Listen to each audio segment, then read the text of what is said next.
It could be a game changer for people at risk of diabetes, and a major Indiana company is at the center of the good news. WRTV's Naja Woods shows us the results of a drug study from Eli Lilly and the impact it could have on Hoosiers.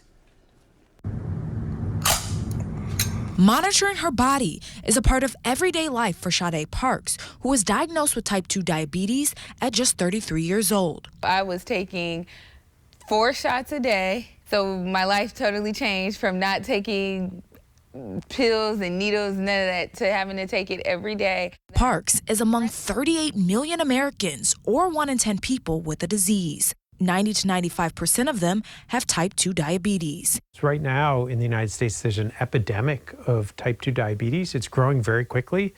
We think we know why, because of obesity. Even though there's not a cure for diabetes, Daniel Skrovansky with Eli Lilly says the pharmaceutical company's new trial shows promising results in preventing the disease for those most at risk. This was a trial of a medicine called tirzepatide, which is approved in the United States as Zepbound for people who have obesity or overweight. It's also sold as Mounjaro for treating type 2 diabetes. The nearly 4-year study shows the key ingredient in the popular drugs cut the risk of developing diabetes by 94%, and those who took the highest dose lost 30% of their body weight. We really almost never see those kinds of powerful effects. It just shows how important this medicine is for treatment of obesity and how closely linked obesity is to type 2 diabetes.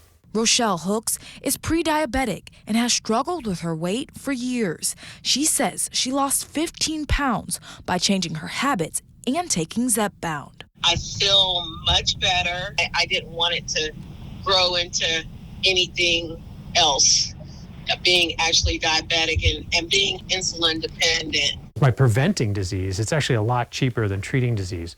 Prevention, Parks believes, could make a huge difference for those who haven't yet been diagnosed. If we did have something to take before, I think that would be a game changer and save a lot of lives. Naja Woods, WRTV.